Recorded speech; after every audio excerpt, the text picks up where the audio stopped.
বেরিয়ে আসতে শুরু করেছে খেলাপির প্রকৃত চিত্র। গেল বছর শেষে পরিমাণ ঠেকেছে 3.5 লাখ কোটি টাকা। দায়ীদের সম্পদ বাজেয়াপ্ত ট্রাইব্যুনালে বিচারের দাবি। বাজারে এখনো কাটেনি ভোজ্য তেলের সংকট, অনেককেই ফিরতে হচ্ছে খালি হাতে। রমজানের আগে বেড়েছে নিত্যপণ্যের বেচাকেনা।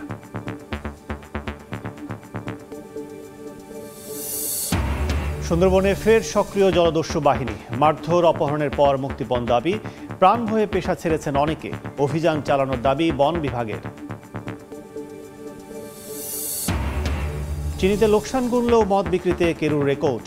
অটোমেশন পদ্ধতিতে আসার আলো। বছর শেষে 100 কোটি টাকা মুনাফা ছাড়িয়ে যাওয়ার আশা।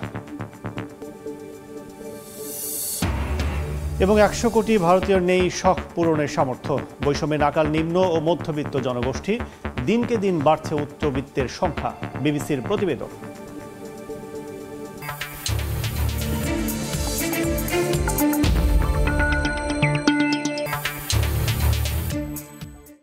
দেখছিলেন শিরোনাম। আমন্ত্রণ জানাচ্ছি দেশ ও দেশের বাইরের অর্থ বাণিজ্যের নানা খবর নিয়ে আমাদের নিয়মিত আয়োজন এ সময়ের বাণিজ্যে। আপনাদের সঙ্গে আছি আমি কাজল আব্দুল্লাহ। হাসিনা সরকারের আমলে ব্যাংক খাতের লুটপাটের চিত্র খুঁড়ে খুঁড়ে বের করছে বাংলাদেশ ব্যাংক। আর্থিক খাতের প্রকৃত পরিস্থিতি জানতে এটা প্রয়োজন উল্লেখ করে ব্যাংকার ও বিশ্লেষকরা বলছেন, ইচ্ছাকৃত খেলাপিদের পাহাড় সম সম্পদ বাজেয়াপ্ত করে ঋণের টাকা উদ্ধার করতে হবে। পাশাপাশি তাদের বিশেষ ট্রাইব্যুনাল করে তাদের বিচারও নিশ্চিত করতে হবে। সেই সঙ্গে ফিরিয়ে আনতে হবে পাচার করা অর্থ। সাইফুল ইসলামের রিপোর্ট। বিশ্বের ইতিহাসে বাংলাদেশি রাষ্ট্রীয় পৃষ্ঠপোষকতায় ব্যাংক খাতে সীমাহীন লুটপাট হয়েছে। সম্প্রতি এমন মন্তব্য করেছেন কেন্দ্রীয় ব্যাংকের গভর্নর। হাসিনা সরকার দায়িত্ব নেয়ার পর 2009 সালে যেখানে খেলাপি ঋণ ছিল মাত্র 22,481 কোটি টাকা, 2024 সাল শেষে তা বেড়ে দাঁড়িয়েছে 3,45,764 কোটি টাকায়। খেলাপির তথ্য লুকিয়ে রাখায় প্রকৃত পরিস্থিতি এতদিন জানা যেত না। আমরা জানি যে আগে এটাকে কম করে দেখানো হতো বিভিন্ন কারণে, এবং এটার পরিমাণ ছিল 9% মতো, তো এটা 9 থেকে 20 হয়ে গেছে। অন্তর্বর্তী সরকার দায়িত্ব নেয়ার পর খেলাপিদের ধরতে যে পরিমাণ উদ্যোগের প্রত্যাশা ছিল তা দেখা যাচ্ছে না বলে মনে করেন ব্যাংকাররা। খেলাপি আদায়ে ব্যাংকারদের সঙ্গে কেন্দ্রীয় ব্যাংকে আলোচনায় বসার আহ্বান জানান তারা। খেলাপি ঋণ কমানোর ব্যাপারে আগের সরকারের দীর্ঘদিনের অনীহা এবং তাদের প্রশ্রয় সবকিছু এখন সেই দিন শেষ। নতুন সরকার এসে খেলাপি ঋণ আদায়ের ব্যাপারে নতুন কোনো দৃশ্যমান কিছু করেছেন কিনা, যারা প্র্যাকটিক্যাল ব্যাংকার তাদের কাছ থেকে সাজেশন নিয়ে কোনো কিছু করার কোনো পদক্ষেপ আমরা দেখিনি, অথচ এটাই হওয়া উচিত ছিল। অর্থনীতি বিশ্লেষকরা বলছেন, খেলাপি ঋণ উদ্ধার চেষ্টার পাশাপাশি দায়ীদের বিশেষ ট্রাইব্যুনাল করে শাস্তির আওতায় আনতে হবে, যাতে করে ভবিষ্যতের জন্য উদাহরণ হয়ে থাকে। খেলাপি যারা হয়েছে সেগুলোর ক্ষেত্রে তো বিভিন্নভাবে বিভিন্ন পন্থায় উদ্ধারের চেষ্টা করতে হবে। যাদের যা অ্যাসেট আছে সেটাকে কীভাবে লিকুইডেট করা যায়, যদি প্রয়োজন হয় তাহলে কোনো ধরনের স্পেশাল কোনো ট্রাইব্যুনাল করা যায় কিনা, এগুলো দেখতে হবে। বাংলাদেশ ব্যাংকের তথ্য বলছে 2024 সালে খেলাপি ঋণ বেড়েছে 2 লাখ কোটি টাকার বেশি, আর সেপ্টেম্বরের তুলনায় ডিসেম্বর এই 3 মাসের হিসাবে বেড়েছে 61,000 কোটি টাকা। সাইফুল ইসলাম, সময় সংবাদ, ঢাকা। দর্শক, ব্যাংক খাতের খেলাপি ঋণ নিয়ে আলোচনার জন্য আমাদের সঙ্গে স্টুডিওতে আছেন অর্থনীতিবিদ ও BIISS এর গবেষণা পরিচালক ডক্টর মাহফুজ কবির।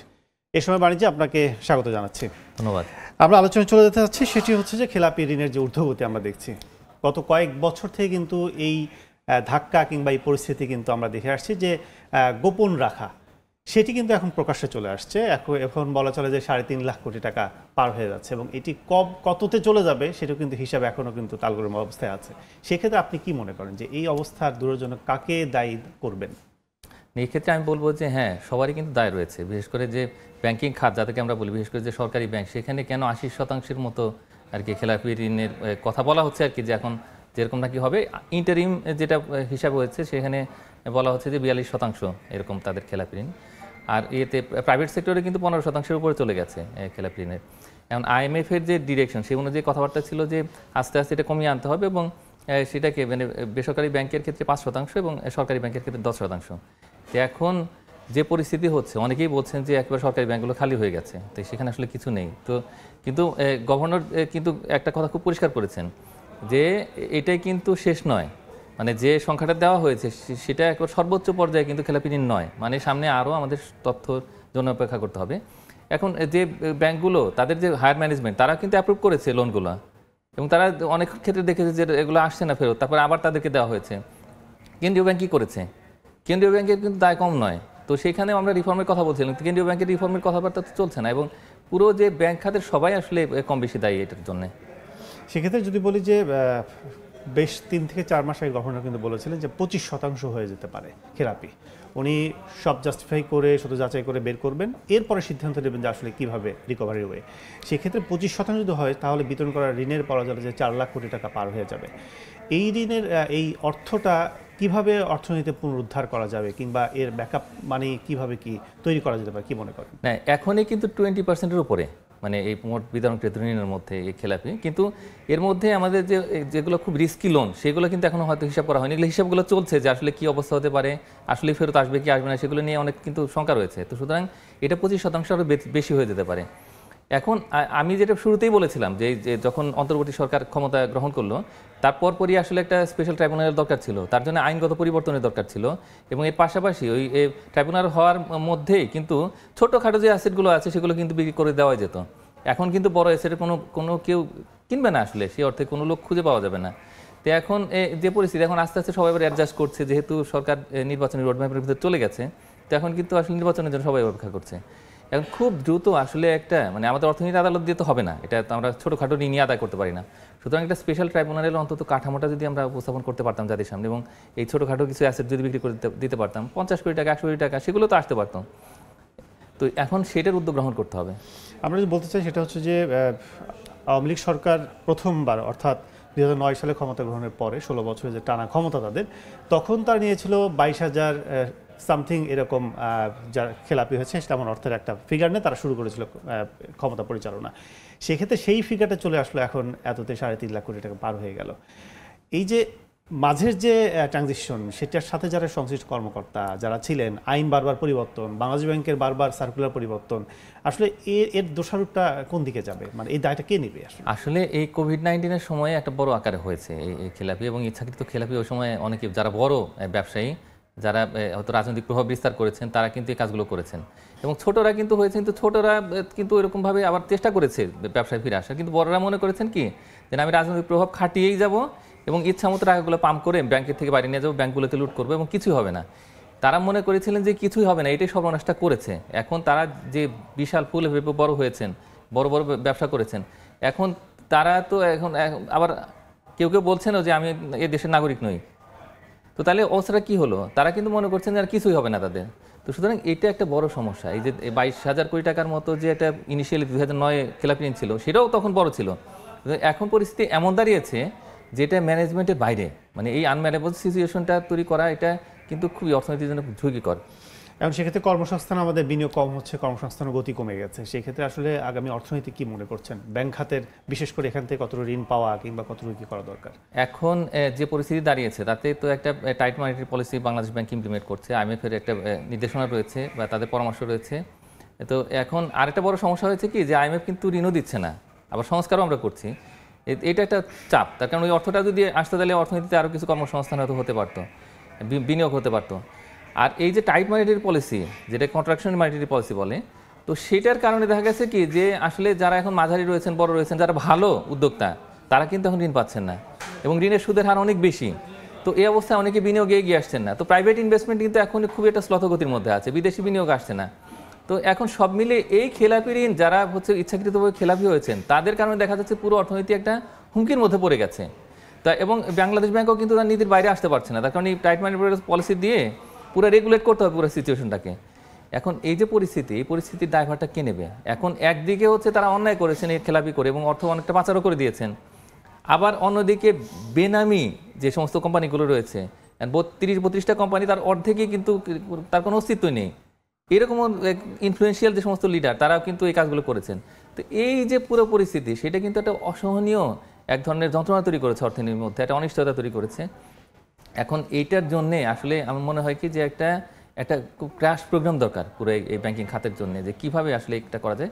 তো একটা যেটা ভয়ের কথা সেটা হচ্ছে যে মাননীয় গভর্নর কিন্তু অনেক চেষ্টা করেছেন, সবাই চেষ্টা করেছে, কিন্তু এখন কয়েকটা ব্যাংকে উনি আশাহত হয়ে গেছেন যে ব্যাংকগুলোকে চালানো যাবে কিনা, হয়তো বন্ধই করে দিতে হবে কিনা। যদিও বাংলাদেশের কোনো নজির নেই এরকম যে ব্যাংক বন্ধ করা হয়েছে, কিন্তু তারপরেও এখন কি করা যাবে, তো সেগুলো একটা বড় চিন্তার বিষয়। আর সেক্ষেত্রে বন্ধ করে দেওয়ার সলিউশন ভালো হবে না মার্চ করা, যেটা সেটা কি বলবেন? মার্জার অ্যাকুইজিশনের এক্সপিরিয়েন্স তো আমাদের ভালো নয়, আসলে ওইটা একটা ভালো সলিউশন হতে পারতো, কিন্তু এই যে দায়গ্রস্ত ব্যাংক যেগুলোতে আসলে কোনো ভবিষ্যৎই নেই, তো সেটার দায়ভারটা কে নেবে? যার যে ব্যাংকগুলো ভালো আছে সেগুলো আসলে সংখ্যা কত? তো বলা হচ্ছে যে মাননীয় কিন্তু অর্থ উপদেষ্টা বলে দিয়েছেন যে 10-12টা ব্যাংক বাদ দিয়ে সবগুলো খুঁড়িয়ে খুঁড়িয়ে চলছে। তাহলে এই দায়টা আসলে কি ওই 10-12টা ব্যাংক নেবে কিনা, বা ওই দায়গুলো নিলে ওই ব্যাংকগুলো আবার কোনো ঝুঁকির মধ্যে পড়বে কিনা, এগুলো তো অনেক প্রশ্ন রয়েছে। তো সুতরাং আমাদের একদিকে ব্যাংক বন্ধ করা যাবে না, মানে এই জায়গাতে আমাদের আসতেই হবে যে এরকম কোনো নজির বাংলাদেশে স্থাপন করা যাবে না, তাহলে ভবিষ্যতে এটার আবার প্র্যাকটিস হতে থাকবে। তো সুতরাং ওই ব্যাংকগুলোকে রেখেই কীভাবে আরেকটু তাড়াতাড়ি সহায়তা দিয়ে এবং দীর্ঘমেয়াদে তাদেরকে শৃঙ্খলার মধ্যে নিয়ে আসতে যদি না পারা যায়, তাহলে সেই ক্ষেত্রে কোনো না কোনো ব্যাংকের সঙ্গে আসলে এটাকে অ্যাডজাস্ট করে দিতে হবে। অনেক অনেক ধন্যবাদ ডক্টর মাহফুজ কবির আমাদের সাথে আলোচনায় যুক্ত হওয়ার জন্য। ধন্যবাদ। যাচ্ছি পরের সংবাদে। দর্শক, এবার বন্দর বাণিজ্যের খবর।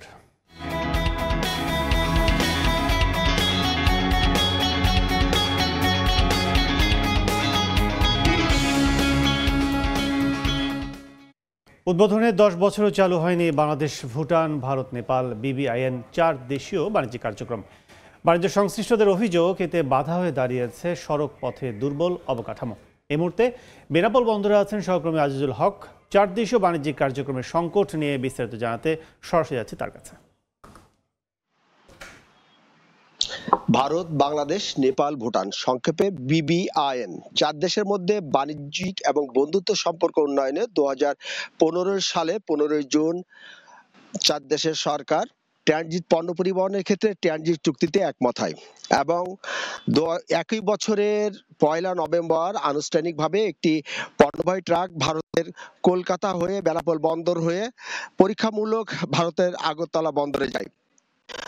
এরপর কিন্তু ভারত এবং বাংলাদেশে ভারত, বাংলাদেশ, নেপাল, ভুটান 4 দেশের মধ্যে এই ট্রানজিট চুক্তির পরীক্ষামূলকভাবে কিন্তু 20টি কার 4 দেশের প্রায় 66 জন ব্যবসায়ী এবং সরকারি প্রতিনিধি সড়ক পথের অবস্থা দেখতে কিন্তু কার ভ্রমণ করে।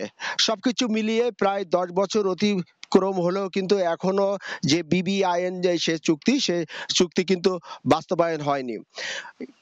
এর আগে আমরা দেখতে পেয়েছি ভারতের একটি পণ্যবাহী ট্রাক ভারতের ভূখণ্ড ব্যবহার করে কিন্তু আগরতলা পৌঁছাতে 1559 কিলোমিটার দূরত্বের পথ পাড়ি দিতে হতো এবং সময় লাগতো 5 দিন।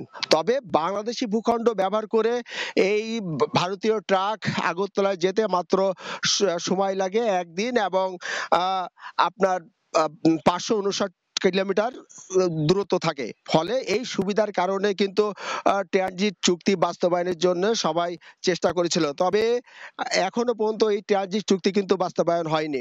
ব্যবসায়ীরা বলছেন এই ট্রানজিট চুক্তি বাস্তবায়ন হলে 4 দেশের মধ্যে যেমন বাণিজ্যিক সম্পর্ক উন্নতি হবে, তেমন অর্থনৈতিকও কিন্তু শক্তিশালী হবে। তবে আমরা সম্প্রতি দেখতে পেয়েছি গত 16 ফেব্রুয়ারি অন্তর্বর্তী সরকারের উপদেষ্টা চীন মন্ত্রী একটি সম্মেলনে তিনি এই ভারত, বাংলাদেশ, নেপাল, ভুটান 4 দেশের মধ্যে যে BBIN চুক্তি সেটি বাস্তবায়নের বিষয়ে জোরদার দিয়েছেন এবং তিনি আশাবাদ ব্যক্ত করেছেন যে দ্রুত একটি বাস্তবায়ন হবে। তো এই ছিল বেনাপোল স্থলবন্দর থেকে যে ভারত, বাংলাদেশ, নেপাল, ভুটান 4 দেশের মধ্যে যে BBIN যে চুক্তি হয়েছিল 10 বছর আগে, সে চুক্তি যে নানান প্রতিবন্ধকতায় এখনো বাস্তবায়ন হয়নি তার সর্বশেষ। BBIN-এর বাণিজ্যিক চুক্তির প্রতিবন্ধকতা নিয়ে সবশেষ জানতে এখন ছিলাম বেনাপোল স্থলবন্দরে। এবার জানাবো পুঁজিবাজারের খবর। প্রধান পুঁজিবাজার ঢাকা স্টক এক্সচেঞ্জ DSE-তে সূচকের মিশ্র প্রবণতা দিয়ে চলছে লেনদেন। সবশেষ বাজার পরিস্থিতি জানাতে সরাসরি নিয়ে যাচ্ছে DSE-র ওয়েবসাইটে। দর্শক, গতকাল বাজার পরিস্থিতি বলি, সেটি হচ্ছে নিম্নমুখী প্রবণতার মধ্য দিয়ে, সূচকের নিম্নমুখী প্রবণতার মধ্য দিয়ে কিন্তু পুঁজিবাজারের কার্যক্রম শেষ হয়। সেক্ষেত্রে বলা চলে যে DSE-র প্রধান সূচক, সরিয়া সূচক এবং DSE-র বিশেষায়িত যে 13 সূচক, সেটি কিন্তু আমরা দেখছি যে নিম্নমুখী প্রবণতা, অর্থাৎ প্রধান সূচক 14 পয়েন্ট কমেছিল এবং 2 পয়েন্ট সরিয়া সূচক এবং বিশেষায়িত সূচক 4 পয়েন্ট কমে কিন্তু লেনদেন শেষ করেছিল। আজকে যে অবস্থা, এখন পর্যন্ত বলা চলে যে প্রায় 1.5 ঘন্টার মতো 1 ঘন্টার মতো সময় কিন্তু যাচ্ছে, অতিবাহিত হচ্ছে। সেক্ষেত্রে এখন পর্যন্ত সূচকের ঊর্ধ্বমুখী প্রবণতা শুধু দেখছি আমরা ডিএসসির প্রধান সূচক ডিএসসি এক্স, যেটি সূচক 12 পয়েন্ট বেড়ে অবস্থান করছে 5266 পয়েন্টে। এছাড়া 0 পয়েন্ট কিন্তু কমেছে ডিএসসি সরিয়ার সূচকে। ডিএসসি এস এর সূচকের অবস্থান আমরা দেখছি যে 1173 পয়েন্ট অবস্থান করছে, 1915 পয়েন্টে অবস্থান করছে। 10 পয়েন্ট সূচক কমে কিন্তু অবস্থান করছে ডিএসসির বিশেষায়িত ডিএসসি 13 সূচক। এছাড়া 259 প্রতিষ্ঠানের আমরা দেখছি যে তাদের শেয়ারের মূল্য বেড়েছে। এছাড়া 58টি প্রতিষ্ঠানের শেয়ারের দাম কিন্তু নিম্নমুখী অবস্থায় এবং 62টি প্রতিষ্ঠানের শেয়ারের দাম কিন্তু অপরিবর্তিত অবস্থায় রয়েছে। এখন পর্যন্ত শেয়ার হাতবদল হয়েছে 56,212টি, যার বাজার মূল্য আমরা দেখছি 172 কোটি 74 লাখ টাকা। তো সব মিলে বলা চলে যে প্রধান সূচকের ঊর্ধ্বমুখী প্রবণতার মধ্য দিয়ে কিন্তু কিছুটা হলেও আশানুরূপ অবস্থা ফিরছে ডিএসসির আজকের কার্যক্রমে। টপ 20 অর্থাৎ শীর্ষ 20টি প্রতিষ্ঠানের লেনদেনের মধ্যে প্রথমে আমরা দেখছি যে অরিয়ন ইনফিউশন প্রতিষ্ঠানটি তাদের লেটেস্ট প্রাইস অর্থাৎ বর্তমানে অবস্থায় রয়েছে শেয়ারের দাম 396 টাকা 30 পয়সা। এছাড়া সর্বোচ্চ অবস্থায় ছিল 399 টাকা, সর্বনিম্ন দেখছি আমরা 386 টাকা 84 পয়সা ছিল অরিয়ন ইনফিউশন প্রতিষ্ঠানটির শেয়ারের দর। এছাড়া এখানে দেখছি বিপিএমএল প্রতিষ্ঠানটি শেয়ারের দর আমরা দেখছি যে 39 টাকা 90 পয়সা অবস্থান করছে, 41 টাকা 50 পয়সা ছিল সর্বোচ্চ দাম। এছাড়া 38 টাকা 90 পয়সা হচ্ছে সর্বনিম্ন দেখছি আমরা যে শেয়ারের দাম ছিল প্রতিষ্ঠানটির। এছাড়া দেখছি যে আমরা এইচআর টেক্স সেক্ষেত্রে প্রতিষ্ঠানের শেয়ারের দর 36 টাকা 40 পয়সা অবস্থান করছে। পেপার কর্পোরেশন প্রতিষ্ঠানের শেয়ারের দর 93 টাকা 80 পয়সা অবস্থান করছে। এছাড়া ব্যাংক প্রতিষ্ঠান 5 নম্বর অবস্থানে রয়েছে মিডল্যান্ড ব্যাংক প্রতিষ্ঠানটি 19 টাকা 30 পয়সা অবস্থান করছে। তাদের শেয়ারের দর সর্বোচ্চ ছিল 20 টাকা 20 পয়সা, অর্থাৎ কিছুটা হলেও কমে কিন্তু ব্যাংক প্রতিষ্ঠানটির শেয়ারের দর অবস্থান করতে। সব মিলে বলা চলে যে শেয়ারের দরের যে ঊর্ধ্বমুখী প্রবণতার মাঝে মাঝে কিন্তু এখানে বিনিয়োগকারীরা আশাহত হয়ে যান, আবার আশা নিয়ে নতুন করে চলে আসেন বিনিয়োগকারীরা। তো এই ছিল এখন পর্যন্ত ডিএসসির অফিসিয়াল ওয়েবসাইটের কার্যক্রম অবস্থা। সুন্দরবন জুড়ে ফের জলদস্যু আতঙ্ক, প্রথমে মারধর পরে মুক্তিপঞ্চে অপহরণ করছে দস্যুরা। তাদের অত্যাচার আর নির্যাতনের ভয়ে পেশা ছাড়ছেন অনেক জেলে। গত 2 মাসে আশানুরূপ পাস পারমিট না হওয়ায় বন বিভাগের রাজস্ব আয় কমছে আশঙ্কাজনক হারে। প্রশাসন বলছে জেলেদের নিরাপত্তা ও সুন্দরবন দস্যুমুক্ত করতে কাজ চলছে। মাহমুদ হাসানের পাঠানো তথ্য ছবির রিপোর্ট। সাগর ও সুন্দরবনে মাছ আর কাঁকড়া আহরণে জীবন জীবিকা নির্ভর করে কয়েক লাখ মানুষের। সমুদ্রে মৎস্য সম্পদ আহরণ করে দেশের অর্থনীতিকে সমৃদ্ধ করে তুলছেন জেলেরা। 2018 সালে 1 নভেম্বর দস্যুমুক্ত সুন্দরবন ঘোষণা হওয়ায় বেশ ভালোই চলছিল জেলে মহাজনদের জীবন। কিন্তু দীর্ঘ 7 বছর পর আবারও নতুন করে সুন্দরবনে দাপিয়ে বেড়াচ্ছে দয়াল, শরীফ, আসাবুর ও মজনু সহ প্রায় 6টি জলদস্যু বাহিনী। বনের মধ্যে জেলে দেখলেই অস্ত্রের মুখে মুক্তিপণ দাবিতে অপহরণ করছে তারা। মুক্তিপণের টাকা না দিলে জেলে বহরে চালায় লুটপাট, হামলা ও মারধর সহ নানা অত্যাচার নির্যাতন। গত 6 মাসে সাগর ও সুন্দরবনের পূর্ব রেঞ্জ থেকে শতাধিক জেলে অপহরণের ঘটনা ঘটে। গত 26 জানুয়ারি দুবলাচর থেকে 15 জেলে অপহরণের পর মোটা অঙ্কের বিনিময়ে জিম্মি দশা থেকে 10 জেলে ফিরে আসলেও এখনও 5 জন দস্যুদের জিম্মায়। এর মধ্যে কোস্টগার্ডের অভিযানে অস্ত্রসহ কয়েক দস্যুকে আটক করা হয়। কিন্তু দস্যু আতঙ্কে অনেকেই সুন্দরবন কেন্দ্রিক পেশা ছেড়ে দিয়েছেন। সুন্দরবনে যাচ্ছি না শুধু ডাকাইতের ভয়তে। সুন্দরবনে যাবো, জলদস্যু ধরবে, ধরে মারধর করবে, টাকা দেয়। কাঁকড়া মাকড়া যা পাইছিলাম সব রেখে দিছে, মারধরও করলো। এই কারণে জঙ্গলে আশা করি আর যাওয়ার ইচ্ছে নাই। জেলেরা বনে না যাওয়ায় আশানুরূপ পাস পারমিট হচ্ছে না বন বিভাগের। মোংলা চাঁদপাই স্টেশনে গত জানুয়ারি মাসে পাস হয়েছে 961টি। ফেব্রুয়ারিতে যা নেমে আসে 384টিতে। এতে রাজস্ব নেমে আসছে 3-এর 1 অংশে। তবে জেলেদের নিরাপদে মাছ আহরণের জন্য সুন্দরবনকে দস্যুমুক্ত করতে কাজ চলছে বলে জানালো প্রশাসন। আমরা চেষ্টা করে যাচ্ছি এবং সবাইকে বিষয়টা অবগত করে যাতে আমরা সবাই সর্বসম্মিলিতভাবে যাতে আমরা সুন্দরবনের পরিবেশ বজায় রাখতে পারি। আমরা দুবলায়, আমরা কয়রাতে বেশ কিছু অভিযান পরিচালনা করেছি এবং তাদেরকে আটকের জন্য আমাদের কার্যক্রম চলমান রয়েছে। 2018 সালের অক্টোবর পর্যন্ত ধাপে ধাপে 32টি বাহিনীর 328 জন দস্যু, 462টি অত্যাধুনিক আগ্নেয়াস্ত্র ও 22,504টি গোলাবারুদ সহ আত্মসমর্পণ করেছিল। সময় সংবাদ, মোংলা। রমজান দরজায় কড়া নাড়লেও এখনো বাজারে ভোজ্য তেলের সংকট কাটেনি বলে জানাচ্ছে ক্রেতা বিক্রেতারা। এদিকে রমজানকে সামনে রেখে বাজারে বেড়েছে ক্রেতাদের ভিড়। অধিকাংশ ক্রেতাই কিনছেন ইফতার পণ্য। সকালে রাজধানী কারণ বাজার ঘুরে দেখা যায় অন্যান্য দিনের তুলনায় মুদি বাজারে কয়েকগুণ ভিড় বেড়েছে ক্রেতাদের। চাহিদা বেড়েছে ছোলা, বুট, চিনি ও শরবত আইটেমের। এ থেকে 3 থেকে 4 দিনের ব্যবধানে কিছুটা বেড়েছে ছোলার দাম, তবে এখনও কাটেনি ভোজ্য তেলের সংকট। পাশাপাশি অধিকাংশ ক্রেতারাই অভিযোগ করছেন অতিরিক্ত দামের। বিক্রেতারা দায়ী করছেন ডিলারদের, যদিও ডিলাররা বলছেন প্রত্যাশা অনুযায়ী এখনও বাড়েনি তেলের সরবরাহ। রমজান উপলক্ষে রাজধানীর বাজারগুলোতে বেড়েছে ভোজ্য তেল, ছোলা, বেসন সহ বিভিন্ন পণ্যের চাহিদা।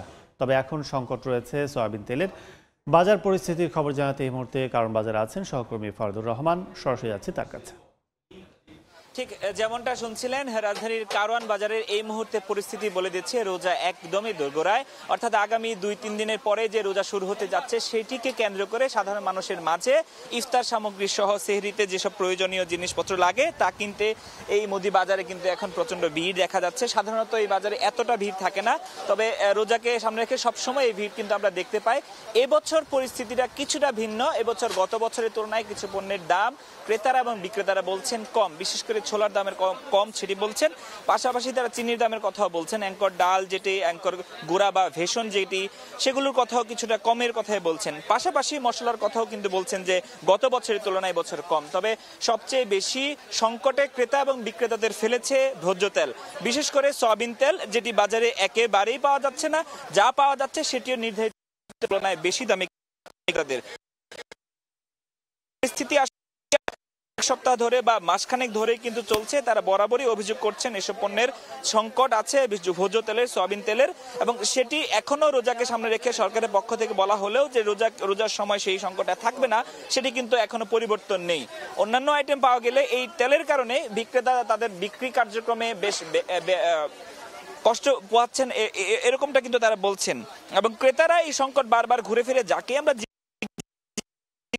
তারা সন্তুষ্টি প্রকাশ করলো এই সংকট তেলকে ঘিরে। তারা বলছেন, আমরা ডিলারদের সাথে কথা বলেছিলাম, তারা বলেছেন যে তারা সরবরাহ তুলনামূলকভাবে কম পাচ্ছেন, সে কারণে বাজারে সংকট আছে। অন্যান্য বিষয়ে ঠিক এইভাবে চললে সন্তুষ্টি প্রকাশ করলো তেলকে ঘিরে বারবার এই আলোচনাগুলো কিন্তু সামনে আসছে। তো রাজধানীর কারওয়ান বাজার থেকে এই ছিল আমার কাছে এখনকার মতো সবশেষ খবর। রমজানকে কেন্দ্র করে বাজার পরিস্থিতির খবর জানতে এতক্ষণ ছিলাম কারণ বাজারে। চিনি উৎপাদনের জন্য চালু হলেও এখন মদ বেচেই লাভের মুখ দেখছে চুয়াডাঙ্গার কেরু অ্যান্ড কোম্পানি। কাচের বোতলে বিক্রি করা মদের চাহিদা বাড়ায়। চলতি অর্থবছরে ফেব্রুয়ারি পর্যন্ত প্রায় 250 কোটি টাকা আয় করেছে প্রতিষ্ঠানটি। আশা বছর শেষে মুনাফা ছাড়াবে 100 কোটি টাকায়। চুয়াডাঙ্গা প্রতিনিধি মাহফুজ মামুনের তথ্য, ছবিনা রিপোর্ট। রবার্ট কেরু নামের ব্রিটিশ নাগরিকের উদ্যোগে 1938 সালে চুয়াডাঙ্গার দর্শনায় গড়ে ওঠে Carew and company Bangladesh limited. স্বাধীনতার পর থেকে এটি পরিচালনা করছে বাংলাদেশ চিনি ও খাদ্য শিল্প কর্পোরেশন। চিনিতে লোকসান হলেও সম্প্রতি মদ বিক্রি করে প্রতিষ্ঠানটি লাভের মুখ দেখছে। গেল অর্থ বছরে 400 কোটি টাকা আয়ের ধারাবাহিকতায় চলতি বছর শেষে ভালো মুনাফার আশা তাদের। ডিস্টিলারি বিভাগ থেকেই মূলত বেশি লাভের মুখ দেখা যাচ্ছে বলে জানান প্রতিষ্ঠানটির কর্মকর্তারা। বাজারে ইতিমধ্যে প্রায় 2,38,000 বোতল আমরা সরবরাহ করেছি এবং কাস্টমারদেরকে আমরা এর রিভিউ নিয়েছি। অটোমেশনের বোতল কীভাবে প্রোডাক্ট হয় তারা সেটা দেখছে। তারা অটোমেশনে উৎপাদিত লিকারের কোয়ালিটি ভালো বলে আমাদেরকে বলছে। গেল বছরের 20 ফেব্রুয়ারি কেরু অ্যান্ড কোম্পানির ডিস্টিলারি বিভাগ অটোমেশন পদ্ধতিতে মদ উৎপাদন শুরু করে। এই পদ্ধতিতে প্রায় 2.5 লাখ বোতল মদ উৎপাদন হয়েছে। মেশিনের ব্যবহারে উৎপাদন বাড়ছে বলে জানান প্রতিষ্ঠানটির কর্মীরা। অটোমেশন চালুর কারণে আমাদের প্রোডাকশন বৃদ্ধি পেয়েছে এবং আমরা অধিক মুনাফা অর্জন করছি। রেমিটেন্সও বাড়ছে, লভ্যাংশ আমরা তার 5% পাচ্ছি। আমরা ব্যাপক পরিসরে উৎপাদন করে বাজারের চাহিদা পূরণ করতে পারছি খুব অল্প সময়ের মধ্যে। সম্প্রতি কক্সবাজার ও কুয়াকাটায় 2টি মদ বিক্রয় কেন্দ্র চালু করেছে কেরু অ্যান্ড কোম্পানি। চিনি ছাড়াও হ্যান্ড স্যানিটাইজার, ভিনেগার ও জৈব সার উৎপাদন করে থাকে রাষ্ট্রায়ত্ত এই প্রতিষ্ঠানটি। সময় সংবাদ, চুয়াডাঙ্গা। 3টি অভিনব পেইন্টস সলিউশন উন্মোচন করলো ডুলাক্স বাংলাদেশ। এগুলো হচ্ছে velvet touch diamond glow, promise smart choice interior এবং ওয়েদার শিল্ড প্রাইম কোট। রাজধানীর হলিডে ইন ঢাকায় এক অনুষ্ঠানে পণ্যগুলো উন্মোচন করা হয়। এতে উপস্থিত ছিলেন মেইন স্টেক হোল্ডার, ব্যবসায়িক অংশীদার, প্রকৌশলী ও রিয়েল এস্টেট ডেভেলপাররা। উদ্বোধন শেষে এসিআই ফর্মুলেশন লিমিটেডের ব্যবস্থাপনা পরিচালক সুস্মিতা আনিস বাংলাদেশি ভোক্তাদের জন্য অত্যাধুনিক সমাধান নিয়ে আসার বিষয়ে প্রতিষ্ঠানটির দূরদর্শী পরিকল্পনার উপর গুরুত্বারোপ করেন।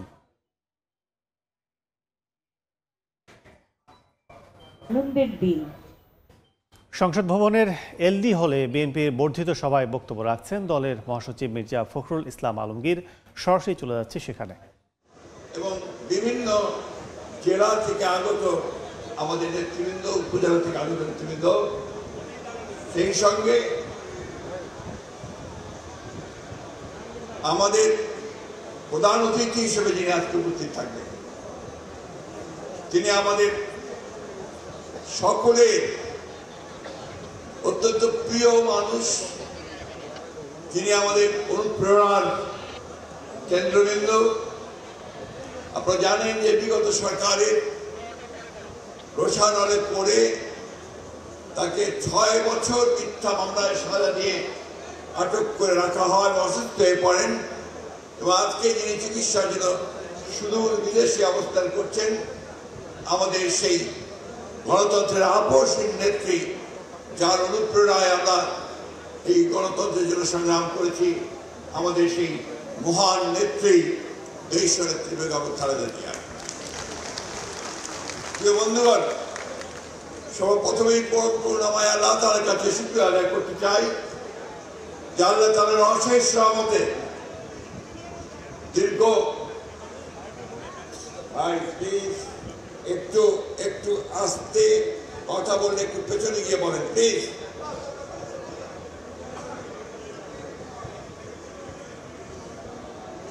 প্লিজ আপনারা একটু সরে যান ওখান থেকে।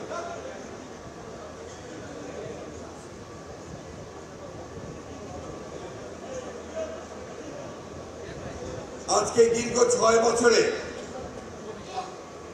আমাদের নেতৃত্ব দিয়েছেন আমাদের ভারপ্রাপ্ত চেয়ারম্যান জনাব তারেক রহমান।